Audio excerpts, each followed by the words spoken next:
Hello friends, ಎಲ್ರಿಗೂ ನಮಸ್ತೆ. ಸ್ವರ್ಣ ಕಿಚನ್ಗೆ ನಿಮ್ಮೆಲ್ರಿಗೂ ಸ್ವಾಗತ. ಇವತ್ತು ನಾನು ಹಾಗಲಕಾಯಲ್ಲಿ ಮಸಾಲ ಚಿಪ್ಸ್ ಮಾಡ್ತಾಯಿದ್ದೀನಿ. ತುಂಬಾ ಚೆನ್ನಾಗಿರುತ್ತೆ.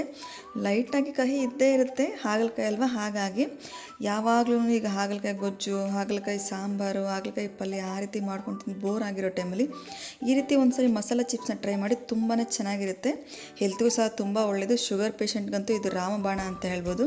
ಹಾಗಲಕಾಯಿ ಜ್ಯೂಸು, ಪಲ್ಯ ಈ ರೀತಿ ಮಾಡಿ ತಿಂದು ಬೋರ್ ಆಗಿರೋ ಟೈಮಲ್ಲಿ ಈ ರೀತಿ ಚಿಪ್ಸ್ ಮಾಡ್ಕೊಳ್ತೀನಿ.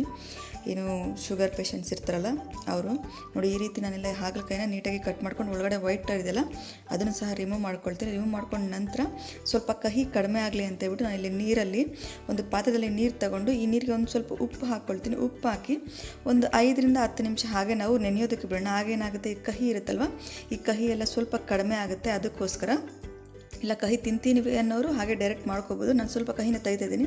ನೋಡಿ, ಶುಂಠಿ ಬೆಳ್ಳುಳ್ಳಿನ ಸ್ವಲ್ಪ 1 ಟೇಬಲ್ ಸ್ಪೂನ್ ಆಗೋಷ್ಟು ನನಗೆ ಜಜ್ಕೊಳ್ತಿದ್ದೀನಿ. ಜಜ್ಕೊಂಡ್ರೆ ಟೇಸ್ಟ್ ತುಂಬ ಚೆನ್ನಾಗಿರುತ್ತೆ. ಹಾಗಾಗಿ ಜಜ್ಬಿಟ್ಟು ಇದನ್ನು ಪಕ್ಕಕ್ಕೆ ಇಟ್ಕೊಳ್ತೀನಿ. ಈಗ ಹಾಗಲಕಾಯಿನ ಬಂದು ನಾವು ಉಪ್ಪು ನೀರಲ್ಲಿ ಹಾಕಿ ನೆನೆಸಿಟ್ಟಿದ್ವಲ್ಲ, ಈಗ ಅದನ್ನ ತೊಗೊಂಡ್ಬಿಟ್ಟು ನೀರನ್ನ ಸಪ್ರೇಟ್ ಮಾಡಿ ಈಗ ಬರೀ ಹಾಗಲಕಾಯಿನ ಒಂದು ಪ್ಲೇಟ್ಗೆ ಹಾಕ್ಕೊಳ್ಳೋಣ. ಈಗ ಪ್ಲೇಟ್ ಸ್ವಲ್ಪ ಅಗಲವಾಗಿದ್ದರೆ ಮಿಕ್ಸಿಂಗ್ ಮಾಡ್ಕೊಳ್ಳೋದಕ್ಕೆ ಚೆನ್ನಾಗಿರುತ್ತೆ. ಹಾಗಾಗಿ ನೋಡಿ, ಈಗ ಸಪ್ರೇಟ್ ಆಯಿತು. ಈಗ ಇದಕ್ಕೆ ನಾನಿಲ್ಲಿ ರುಚಿಗೆ ತಕ್ಕಾದಷ್ಟು ಉಪ್ಪು, ಒಂದು 1/2 table spoon garam masala, 1/2 table spoon ಹಚ್ಕಾರದ ಪುಡಿ, ಮತ್ತು 1/2 ಟೇಬಲ್ ಸ್ಪೂನ್ ಧನಿಯಾ ಪೌಡರು, ಅರಿಶಿನ ಪೌಡರ್ ಒಂದು 1/4 ಟೇಬಲ್ ಸ್ಪೂನ್, ಮತ್ತು ಜೊಜ್ಜಿಟ್ಕೊಂಡಿದ್ನಲ್ಲ ಆ ಶುಂಠಿ ಬೆಳ್ಳುಳ್ಳಿ ಪೇಸ್ಟು, ಜೀರಿಗೆ ಒಂದು 1/4 ಟೇಬಲ್ ಸ್ಪೂನ್, ಅದೇ ರೀತಿ ಕರಿಬೇವಿನೆಲೆ 2 ಟೇಬಲ್ ಸ್ಪೂನ್, ಅದೇ ರೀತಿ ಈಗ ಒಂದು 4 ಟೇಬಲ್ ಸ್ಪೂನ್ ಆಗೋಷ್ಟು ಅಕ್ಕಿ ಹಿಟ್ಟು, ಮತ್ತು 2 ಟೇಬಲ್ ಸ್ಪೂನ್ ಆಗೋಷ್ಟು ಜೋಳದ ಹಿಟ್ಟು, 1 ಟೇಬಲ್ ಸ್ಪೂನ್ ಕಡಲೆ ಹಿಟ್ಟು, ಇದನ್ನೆಲ್ಲ ಹಾಕಿ ಮತ್ತು ಈಗ ಸ್ವಲ್ಪ ಹುಳಿ ಇದ್ದರೆ ಚೆನ್ನಾಗಿರುತ್ತೆ ಮಸಾಲ ಅಲ್ವಾ. 1 ಟೇಬಲ್ ಸ್ಪೂನ್ ಆಗೋಷ್ಟು ನಿಂಬೆಹಣ್ಣಿನ ರಸನ ಹಿಂಡ್ಕೊಂಡು ಈಗ ಚೆನ್ನಾಗಿ ಮಿಕ್ಸ್ ಮಾಡ್ಕೊಳ್ತಿದ್ದೀನಿ. ಏನಾದರೂ ಒಂದು ಚೂರು ಉಪ್ಪು ಕಡಿಮೆ ಇದ್ದರೆ ಒಂದ್ಸರಿ ಟೇಸ್ಟ್ ಮಾಡ್ಕೊಳ್ಳಿ ಮಸಾಲಾನ, ಆವಾಗ ಗೊತ್ತಾಗುತ್ತೆ. ಉಪ್ಪು ಬೇಕಂದರೆ ಆ್ಯಡ್ ಮಾಡ್ಕೊಳ್ಳಿ. ಎಣ್ಣೆ ಕಾದಿದೆ. ಈಗ ನೋಡಿ, ಕಾದಿದೆಯಲ್ವ ಅಂತ ಒಂದ್ಸರಿ ಚೆಕ್ ಮಾಡ್ಕೊಂಡು ನೋಡಿ, ಈ ರೀತಿ ಹಾಕಿದ ತಕ್ಷಣ ನೊರೆ ಬರ್ತಾ ಇದೆ. ಈ ರೀತಿ ಬಂದು ಮೇಲೆಗಡೆ ಎದ್ದೊಳಿದ್ರೆ ಚಿಪ್ಸ್ ಬಂದು ಕಾದಿದೆ. ಈಗ ನೋಡಿ, ಒಂದೊಂದಾಗಿ ನಾನೀಗ ಚಿಪ್ಸ್ನ ಈಗ ಹಾಕ್ಕೊಳ್ತೀನಿ. ಈ ರೀತಿ ಮಾಡ್ಕೊಂಡಾಗ ತುಂಬಾ ಹೆಲ್ತ್ಗೂ ಒಳ್ಳೆಯದು ಮತ್ತು ಸ್ನ್ಯಾಕ್ಸಾಗೂ ಕೂಡ ಚೆನ್ನಾಗಿರುತ್ತೆ. ಮಕ್ಕಳಿಗೆ ಹಾಗಲಕಾಯಿ ಗೊಜ್ಜು, ಹಾಗಲಕಾಯಿ ಸಾಂಬಾರು, ಪಲ್ಯ ಈ ರೀತಿ ಮಾಡಿದಾಗ ತಿನ್ನೋದಿಲ್ಲ. ಮಕ್ಕಳಿಗೂ ಸಹ ಹೆಲ್ತ್ಗೆ ಒಳ್ಳೆಯದು ಈ ರೀತಿ ನಾವು ಚಿಪ್ಸ್ ಮಾಡಿ ಕೊಟ್ಟಾಗ.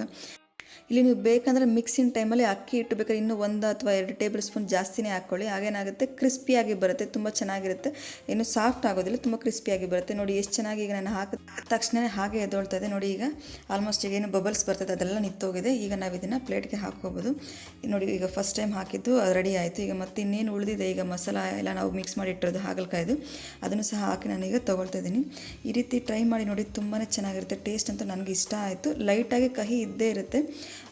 ನಾನಿಲ್ಲಿ ಮಸಾಲ ಮಿಕ್ಸ್ ಮಾಡೋ ಟೈಮಲ್ಲಿ ಧನಿಯಾ ಪೌಡರ್ ಹಾಕ್ಕೊಂಡಲ್ಲ, ನೀವು ಬೇಕಾದರೆ ಧನಿಯಾನ ಕ್ರಷ್ ಮಾಡಿ ಹಾಕ್ಕೊಳ್ಳಿ. ಅದೇ ರೀತಿ ಜೀರಿಗೆನೂ ಸಹ ಅಷ್ಟೇ ಕ್ರಷ್ ಮಾಡಿ ಹಾಕ್ಕೊಳ್ಳಿ. ಇವೆರಡು ಕ್ರಷ್ ಮಾಡಿ ಹಾಕೊಂಡಾಗ ತುಂಬ ಟೇಸ್ಟಿಯಾಗಿರುತ್ತೆ. ನಾನು ಇಲ್ಲಿ ಪೌಡರ್ ಯೂಸ್ ಮಾಡಿದ್ದೀನಿ, ನೀವು ಕ್ರಷ್ ಮಾಡಿ ನಿಮ್ಗೆ ಯಾವುದು ಬೇಕೋ ಅದನ್ನು ಹಾಕ್ಕೊಳ್ಳಿ. ಅದೇ ಕ್ರಷ್ ಮಾಡಿ ಹಾಕ್ಕೊಂಡ್ರೆ ಟೇಸ್ಟ್ ತುಂಬ ಚೆನ್ನಾಗಿರುತ್ತೆ. ನನಗೆ ಪೌಡರ್ ಇಷ್ಟ ಆಯಿತು, ಪೌಡರ್ ಹಾಕ್ಕೊಂಡಿದ್ದೀನಿ. ನಿಮಗೆ ಈ ರೆಸಿಪಿ ಇಷ್ಟ ಆಗಿದರೆ ಲೈಕ್ ಮಾಡಿ, ಶೇರ್ ಮಾಡಿ, ಅದೇ ರೀತಿ ನನ್ನ ಚಾನಲ್ನ ಸಬ್ಸ್ಕ್ರೈಬ್ ಮಾಡೋದು ಮಾತ್ರ ಮರಿಬೇಡಿ ಅಂತ ಹೇಳ್ತಾ ನಾನು ಈ ವಿಡಿಯೋನ ಇಲ್ಲಿಗೆ ಮುಗಿಸಿದ್ದೀನಿ. ಮತ್ತೊಂದು ಒಳ್ಳೆ ವಿಡಿಯೋ ಜೊತೆ ಬರ್ತೀನಿ. Thank you.